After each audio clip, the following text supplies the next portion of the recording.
Son 3 décadas de destierro y desunión, 30 años de duro exilio, extranjero domicilio, qué pena de son que canta, errante generación. Saludos amigos de Cuba y su historia, parte de la programación en español de la WLRN, Canal 17, Televisión Pública. Este es un servicio público. Mi nombre es Alberto Müller y decía José Martí, el apóstol de la independencia cubana, que el municipio es la sal y la raíz de la libertad. El municipio básicamente es la unidad territorial de una nación y la nación se compone de todos sus municipios. En el día de hoy, Cuba y su historia prometió una serie sobre los municipios en Cuba y la estamos comenzando en el día de hoy. Y vamos a comenzar con un municipio no solamente interesante, sino apasionante, con una historia apasionante. Y para hablar de ese municipio me refiero a Guanabacoa, así que los guanabacoenses deben estar hoy contentos y los que no lo son también, porque es una forma de visitar Guanabacoa, de conocer Guanabacoa, de adentrarse en su historia, una historia además gloriosa. Y para ese recorrido, hemos invitado a una persona que conozco desde hace muchos años, gran amigo, y me refiero al doctor Pepe Villalobos, abogado. Bienvenido a Cuba y su historia, Pepe, ¿cómo estás? Alberto, muchas gracias por haberme invitado a tu programa que yo escucho veo con mucha frecuencia. Y para mí es un honor estar en tu programa hablando de mi terruño delante de la bandera cubana, que mucho me honra. Y bueno, la honra es recíproca, ¿no? Para mí, tu amistad de muchos años, tu familia, conocí a tu padre y a todos tus hermanos, en fin. Y hoy nos metemos en Guanabacoa, hoy vamos a visitar Guanabacoa, vamos a compartir Guanabacoa con nuestros amigos oyentes. Tenemos amigos oyentes de todas las provincias, inclusive de Estados Unidos que ven el programa. Así que vamos a empezar. Bueno, Guanabacoa se funda en 1554. En el momento que se funda era parte de La Habana, todavía no se había... Y es interesante su historia porque un año después de su fundación es cuando el famoso corsario Jacques de Sores se mete en La Habana, o sea, saquea La Habana y parte de La Habana va a Guanabacoa. Ahí te dejo la historia porque tú la conoces mejor que yo. Bueno, en realidad lo que pasó fue lo siguiente. El gobernador entonces de Cuba, que residía en La Habana, pues no quiso pelear con Jacques de Sores. Entonces, Guanabacoa antiguamente y durante ese periodo era el lugar para los habaneros y la sociedad habanera para ir a descansar y a recrearse, y los veranos los pasaban en Guanabacoa. El capitán general cogió y se refugió con todos sus colegas en Guanabacoa, y por eso le decían que había que meter La Habana en Guanabacoa, que eso era un dicho popular que la gente creía que era otra cosa porque Guanabacoa era mucho más extensa en territorio que La Habana. La Habana tuvo en una época republicana alrededor de 151 kilómetros cuadrados. Ahí tenemos el escudo de Guanabacoa, pero no es que te interrumpa, en pantalla compartiéndolo con los amigos oyentes. Bueno, eso precisamente fue Felipe V en el año 1737, que le otorgó por cédula del rey el escudo, que era para Guanabacoa y para los guanabacoenses en aquella época un galardón de orgullo y de agradecimiento por lo mucho que Guanabacoa había hecho por La Habana. Ahí pusimos ahora el mapa de Guanabacoa, los amigos televidentes deben haber visto, están La Habana y Guanabacoa están uno al lado del otro, ahí está el mapa, ¿no? Y ahí se ve que el territorio de Guanabacoa es amplio, es un municipio grande, ¿no? Después, claro, han tenido cortes en el transcurso de la historia. Pero hay una cosa importante en la vida de Guanabacoa y de Cuba, y es la famosa invasión de Cuba por los ingleses, la toma de La Habana por los ingleses ya en el siglo XVIII, y eso produce una situación que yo te la voy a dar a ti que la cuente, porque ahí nace se destaca Pepe Antonio, uno de los hombres que se convierten de los primeros patriotas en la historia cubana. Ahí te dejo la historia. Bueno, eso es una de las historias más fascinantes que Sí. hay, porque Pepe Antonio no tenía ejército, no tenía policía. En primer lugar, cuando los ingleses llegaron a La Habana con una flota de alrededor de 200 barcos, eso fue durante la Guerra de los 7 años, Y que Francia y España estaban unidas. y entonces no solamente Francia y España estaban unidas, sino además otros países. Sí, claro. Y esa guerra se peleó no solamente en Cuba y en los Estados Unidos, sino además eso en Europa, en Asia y en Sudamérica. Sí. Por eso yo le llamaba la Primera Guerra Mundial. Pero anyway, de todas maneras, nosotros teníamos La Habana, que teníamos la fortaleza de la Cabaña, y teníamos, perdón, del Morro, y teníamos la fortaleza de la Punta. Al este de La Habana teníamos dos torreones que eran una especie de vigía. Al oeste de La Habana nosotros teníamos dos otros torreones, que uno era, en realidad eran unos castillitos chiquitos, uno estaba en Cojímar Sí. y el otro estaba en Bacuranao. Los ingleses hacen como sensación, porque todos los cañones que enfilaban hacia el mar, hacen como si fueran a invadir por el este de La Habana, entonces al oeste de La Habana, entonces en realidad desembarcan en Cojímar, que era parte de Guanabacoa. Al enterarse Pepe Antonio de que las tropas venían, ellos fue la primera carga al machete, porque ellos no tenían armas. Le causaron a los ingleses alrededor de 300 bajas en cargas al machete. Entonces, una de las cosas interesantes que ha quedado como un decir en la historia de Cuba es que la hora de los mameyes, y la gente se pregunta por qué es. Pepe Antonio manda al gobernador, uno de sus propios, para avisarle que los ingleses estaban invadiendo a Guanabacoa. Y entonces, cuando llegó allá, le dijeron, el mensajero le dijo al gobernador, ahí está la hora de los mameyes. Y le decían los mameyes porque los ingleses tenían una chaqueta roja. Y por eso le decían mameyes, porque el mamey tenían también su carne roja, ¿no?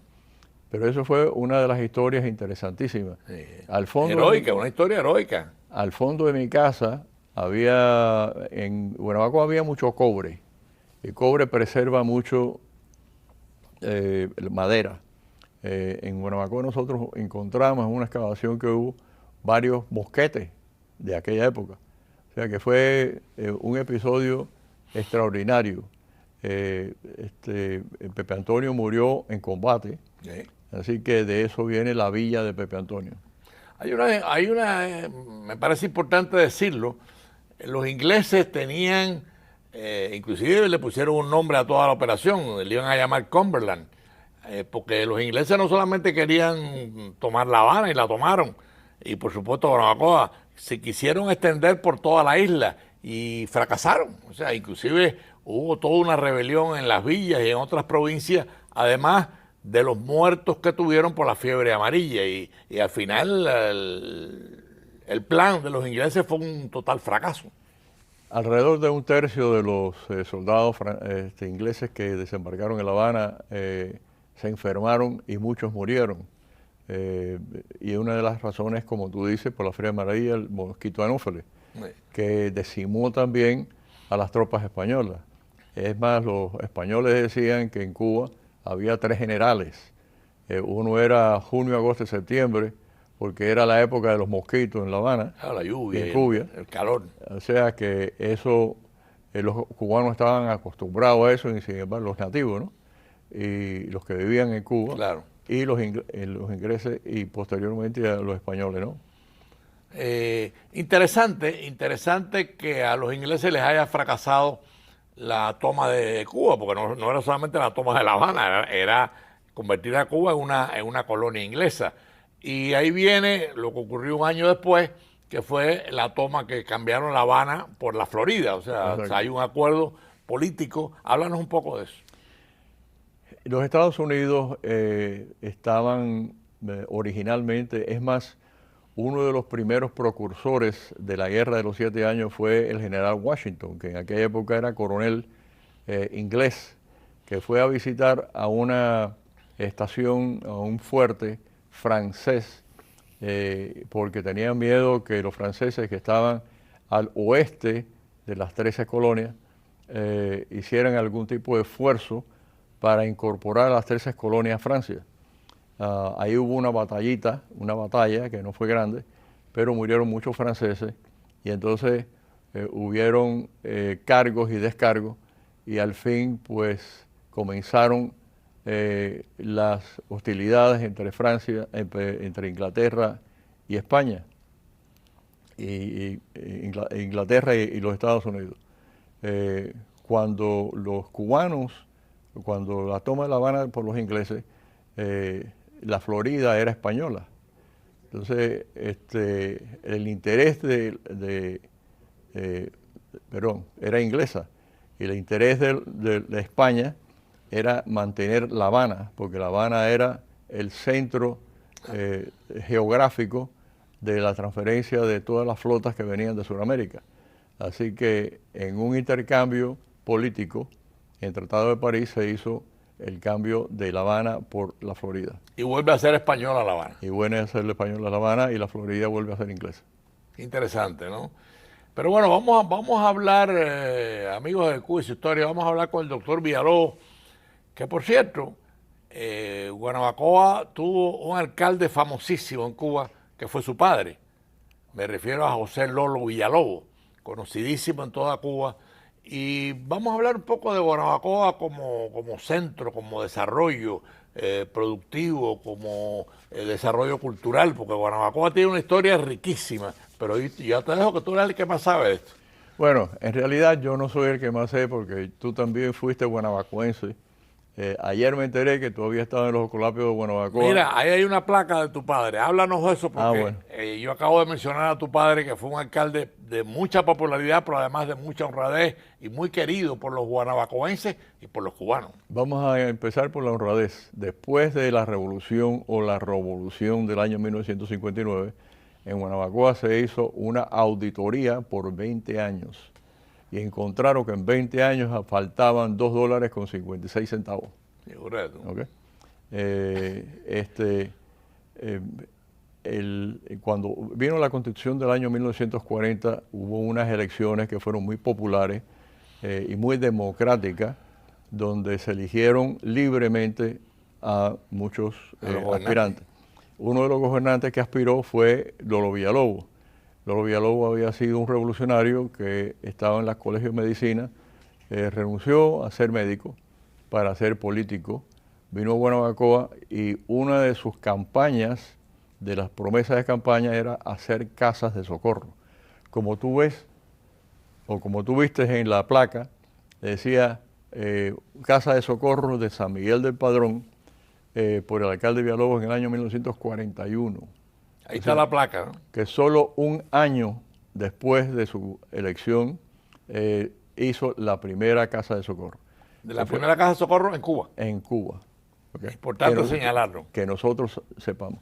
Amigos, voy a hacer una pequeñísima interrupción al doctor Villalobos. Estamos a la mitad del programa. Para los que han sintonizado tarde, el programa de hoy de Cuba y su historia se está dedicando a los municipios. Como decía Martí, y lo dijimos al principio, el municipio es la raíz y el fundamento de la libertad. Entonces, sigamos ahí, porque estamos en estos momentos en Guanabacoa, en la honradez de la alcaldía de su padre. Ahí te dejo. Bueno, no solamente eso, sino además de eso, Guanabacoa se expandió industrialmente. Guanabacoa, se decía, por ejemplo, Marianao decía la ciudad que progresa. Guanabacoa era la ciudad industrial. Y una de las razones que Guanabacoa fue la casa de las industrias en el territorio de La Habana, de la provincia de La Habana, fue que el ayuntamiento aprobó una exención de impuestos de 5 años para cualquier industria que viniera a Guanabacoa a establecerse, con la condición que empleara guanabacoenses. O sea que el desempleo en Guanabacoa era casi nulo. Además, eso también promovía la honestidad en la administración, porque no habían factores políticos, no habían favores para emplear a gente que no funcionara. De eso nacieron muchas industrias. Volviendo al siglo pasado, en Guanabacoa se inauguró una embotelladora de agua, que por cierto Guanabacoa quiere decir tierra en taíno, tierra de agua y de lomas. Se estableció en Guanabacoa una industria tremenda, que fue la industria de la cotorra. La cotorra era unos manantiales donde se servían el agua a Guanabacoa y a La Habana por 5 galones, en unos botellones grandísimos. Guanabacoa tuvo el primer, al principio Guanabacoa servía a la provincia, a La Habana, con leche, porque había muchas vacas en Guanabacoa. Fincas lecheras había en Guanabacoa. Y se hicieron los primeros refrigeradores de leche de Cuba en Guanabacoa. Pero bueno, volviendo a los 5 años de exención de impuestos. En Guanabacoa había una fábrica que se llamaba Calcetines 1111 y unas camisetas que se hacían también, que se llamaban camisetas perro. Eso era, el dueño se llamaba Shapiro, que fue después del año 1959, fue juez federal en Miami. Shapiro tenía un sistema de diversificación y de multiplicación de sus intereses con los empleados. O sea que los empleados podían contribuir a un fondo que después se utilizaba para comprar sus propias casas en un lugar que se llamaba el Reparto Mañana, por una organización que en aquella época era el FHA, que era el Fondo de Hipotecas Aseguradas. O sea que un simple trabajador de una fábrica podía con sus esfuerzos comprar su casa de mampostería, 2 cuartos, 3 baños, en un lugar que era totalmente amplio, que era tenía todas las comodidades, todos los alumbrados, etc. Sí, el FHA fue una innovación social en Cuba muy adelantada, Pepe, ¿verdad? Sí, señor. Ahora, yo quería aprovechar, porque tenemos que tener cuidado con el tiempo. Hay un sabio, Humboldt, que se interesaba mucho por visitar Guanabacoa, Alejandro Humboldt, y eso siempre llamó la atención. ¿Qué buscaba él? O sea, ¿qué investigaba él? Por supuesto, todas las investigaciones de él están publicadas, pero quería dejarte el tema a ti. Bueno, Humboldt era una joya, no solamente de Cuba, sino también internacional. En Guanabacoa era muy prolífera en casi todo lo que se pudiera decir cultura. En Guanabacoa habían quizás más periódicos que en ninguna otra parte de Cuba. Estaba La Posta, la Hoja Económica, el Álbum, el Cronista, etc. Y además las organizaciones que habían, que eran organizaciones de estudio, sobre todo en los escolapios de Guanabacoa. Los escolapios de Guanabacoa tenían un enorme espacio para un museo que era no solamente cubano, sino además de eso, de agricultura, de ciencias, etc. Humboldt iba mucho a Guanabacoa. Además, Guanabacoa se destacó por sus raíces sociales y culturales. Se fundaron los primeros, por ejemplo, la primera filarmónica que hubo en Cuba se hizo en Guanabacoa, en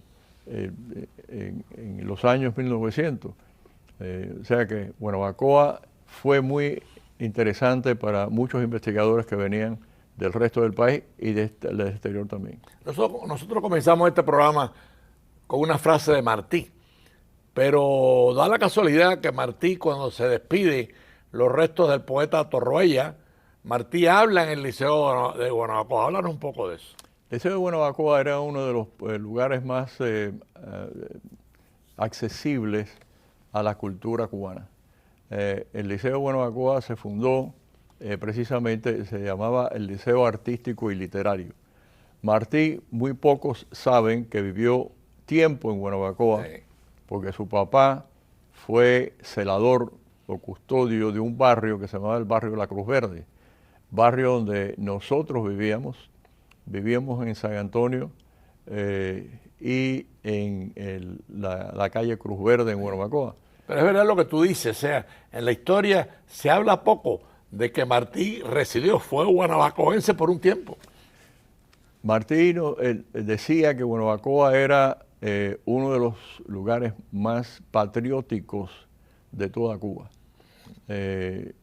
Vivió en Guanabacoa, conoció Guanabacoa, sintió por Guanabacoa y siempre hablaba de Guanabacoa específicamente en su primer discurso político o patriótico, lo hizo en el Liceo Artístico y Literario de Guanabacoa. Sí, que era famoso además el liceo, porque en el liceo había presentaciones de todo y polémicas, o sea, tuvo una vida política muy activa, ¿no? Ahora, Pepe, nos quedan 7, 8 minutos de programa y yo quisiera detenernos un poco porque Guanabacoa, además de todo lo que tú has dicho y que hemos compartido con los amigos televidentes, tiene una vida cultural espectacular y tiene grandes compositores, grandes cantantes. Hablemos un poco de la vida cultural de Guanabacoa, que es importante.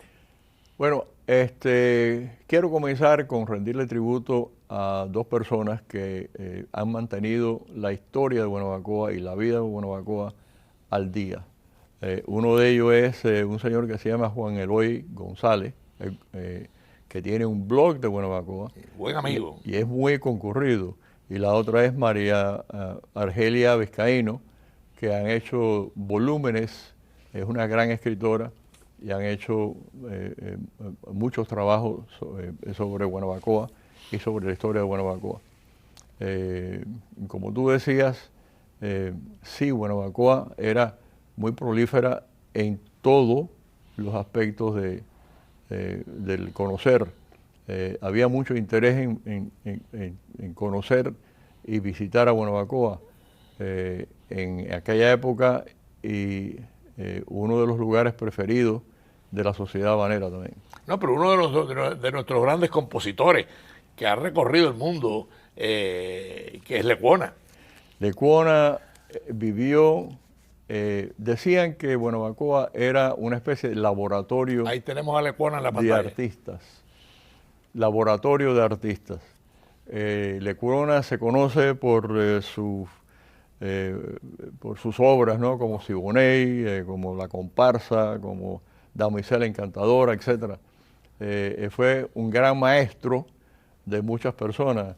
Él fue el iniciador probablemente de Bola de Nieve, que era un simple, su familia era, ahí está, Bola de Nieve, extraordinariamente pobre. Sí. Él vivía al lado de un riachuelo, hizo una canción, compuso una canción que se llama El Riachuelo. Su familia era extremadamente pobre y él repartía cantinas en bicicleta a las personas. Pero la voz de Bola de Nieve recorrió el mundo representando a Cuba después. Sobre todo en Europa y en Francia, lo adoraban. Pero nosotros no podemos olvidar a Rita Montaner tampoco, ¿no? Tampoco. Rita Montaner era una extraordinaria cantante, pero una vez en México, que es una página muy simpática, la presentaron como la rumbera de Cuba. Como ella era extraordinaria pianista, ella salió y en vez de bailar, se sentó en el piano e hizo tocó una composición de Bach extraordinaria, hasta de principio al fin. O sea que la presentaron en Roosevelt y resulta ser que era una de las mejores pianistas que había. Sí, se había destacado desde que era estudiante de piano en el conservatorio. Su papá cogía un autobús, iba a Regla. De Regla cogían la lanchita e iban hasta La Habana.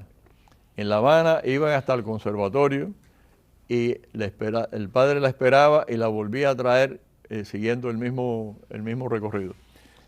Pepe, estamos en los últimos minutos del programa. La historia de Guanabacoa es un ejemplo para Cuba. Lamentablemente el desastre del comunismo en Cuba acabó con los municipios, todo está supeditado al Partido Comunista, pero eso no le quita grandeza a la dinámica que sembró Guanabacoa en la historia cubana. O sea, en estos minutos trata de hacer un resumen para compartirlo con los amigos oyentes, porque el tiempo se nos está acabando. Guanabacoa fue heroica durante la colonia. Guanabacoa fue heroica durante la toma de los ingleses por La Habana. Guanabacoa fue heroica peleando en las Maniguas, Aranguren sobre todo, en los Guanabacoa en contra de España.